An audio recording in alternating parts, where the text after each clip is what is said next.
Well, welcome back. Mental Health Monday. We're always here on Mondays to talk about different topics to help us all get through, our days, our weeks, become a better person. This is interesting. Let me read this to you verbatim because I want to make sure I get this straight. Let's see. A lot of us are always trying to understand the ways that we can manage the different dimensions of our lives, like psychological, social, physical, and vocational, in order to be happier and more fulfilled and to reach our full potential.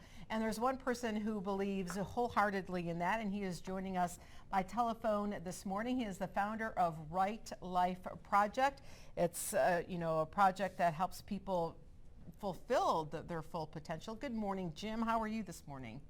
I'm very well, thank you. Thanks for having me. Well, thank you for joining us. Now, you are a licensed clinical social worker, mental health expert, psychotherapist, mindful meditation instructor. I think that's the one that we need that today. Yeah, that kind of stumps us. Let's start there first about mindful awareness. Tell us about that, Jim. Well, mindfulness itself is a quality of awareness, curiosity, and acceptance of your unfolding moment-to-moment experience of life. So that's kind of mindfulness in a nutshell. Mindfulness meditation practices are practices which can help you cultivate that quality, that state of mind. But, a lot of people have a misconception about mindfulness, and whenever they hear the word mindfulness or meditation, they tend to think, well, that means I need to try to not think or to clear my mind of thoughts. But really, that's not it at all. We're just paying attention to what's coming up in each moment. And sometimes that can be hard because sometimes those moments can be tough moments, and we don't want to be mindful of the present state we're in. So then where do you go? Well, you're right. That is hard, and therein lies the rub. I mean, that really is the kernel of practice. We have, in some ways, we're disadvantaged as human beings because we have these really primitive parts of our brain that we share with all animals that are really simple-minded, as it were. So they're really concerned with seeking pleasure and avoiding discomfort. And those are very powerful, very ancient and powerful parts of our brain. And for those, since we have those, whenever we have an unpleasant feeling or an unpleasant experience of some kind, we naturally want to get away from it. And so mindfulness in some ways is really going against that very strong instinct to try to practice exploring and accepting what that discomfort is like, knowing that it will pass. Man, you make it sound easy. I mean, not easy, but it sounds like something. Is this something that we need to work on when each occurrence happens? It is. It's like building a muscle. It's really like that. So it's good to start with simple practices, like even just watching your breath, following the sensations of your breath. Really getting curious about what does it feel like to breathe. What does it feel like as the air is moving through my nose and through my throat. Really dialing in and zooming in on those sensations. Because it just happens so naturally. You don't even think about it. Right. I mean, people go through an entire day or an entire week, breathing the whole time and never even being aware of a single breath. And so, it's really in some ways coming back to life in a very literal sense that we're actually becoming more aware of our experience of life itself. Which kind of, I want to kind of veer over to the Right Life Project, which you are the founder of. So you're encouraging people to live their right life. Tell us, what is the Right Life Project, Jim?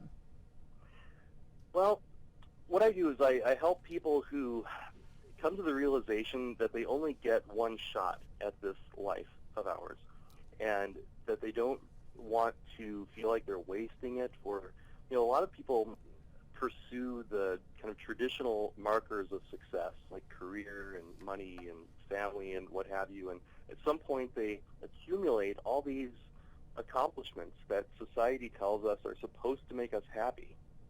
And then they get there and they realize that, wait a minute, I'm still not feeling very fulfilled or very satisfied. And they can really get into sort of a crisis state almost. Like, geez, is this all there is? Isn't there more to life?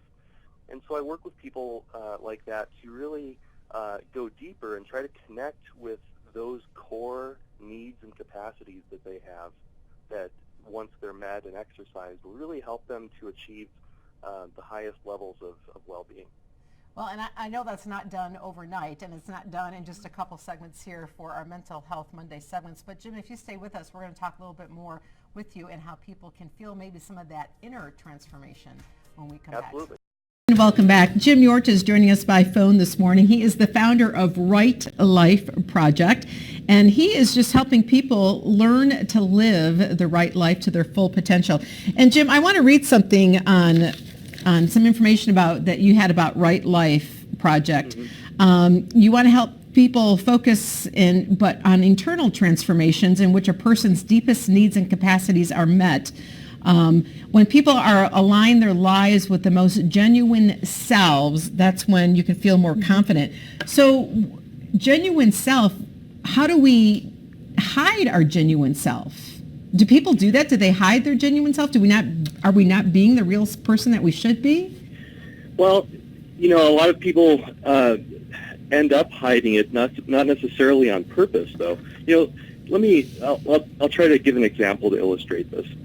So let's say, looking at the social dimension, for instance, we have a very basic human need for company, to be around other people. And if we aren't around other people, if we're isolated, we can suffer all kinds of psychological and physical costs. That's why solitary confinement, works as such an effective punishment, right? So we're wired to be around other people. But we can meet that need pretty easily. Just sitting on a park bench, being around other people is enough to satisfy that need. But we have a deeper human need to really connect in a meaningful way with other human beings. And that's hardwired into our nervous system. And we know this from research. And so those close, connected human relationships need to be had in order for us to really thrive as human beings and not just get by as animals. And so in each of these dimensions of our lives, we have these basic needs and then these deeper human ones that are in some ways universal, and in other ways they're unique to each one of us, that need to really be met in order for us to connect with that core part of ourselves. But what if people, Jim, choose to ignore that? Where does that take them? Well, it can take them to one of two places. A lot of people never do that work and never connect with that part of themselves, and also never are aware that they don't do that. And the expression that ignorance is bliss. Mm-hmm. So some people get by fine that way, but they never really experience what we call eudaimonic well-being, which is the highest levels of self-actualization and feelings of well-being that a human can achieve. Other people don't do that, and they're aware that they're not doing it. And for those people, it can be a really unpleasant experience where they feel like they're wasting their lives or living a lie. Or I had a client tell me that the other day, that I feel like I'm living a lie. And those are the people that I try to help.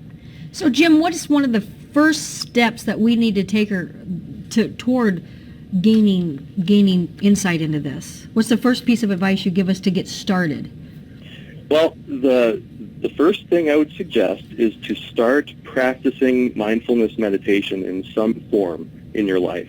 It doesn't necessarily need to be sitting down for half an hour a day to meditate, but taking advantage of little opportunities throughout your daily life to bring your awareness and your attention to whatever is going on right in that moment. So even if you're walking into the store to go shopping, you can, as you're walking across the parking lot, you can bring your awareness to what it feels like as your feet are pressing against the parking lot as you walk. How do you not let that consume you, though? That thought, how do you not let that negative, it could be a negative thought, how do you not let that just take it step by step into the store, then home, and then your family feels it?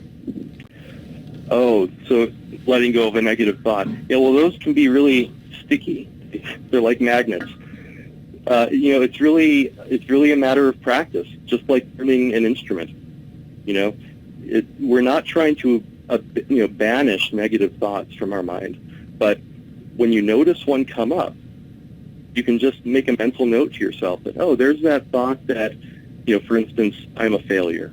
We get that one a lot. I'm a failure.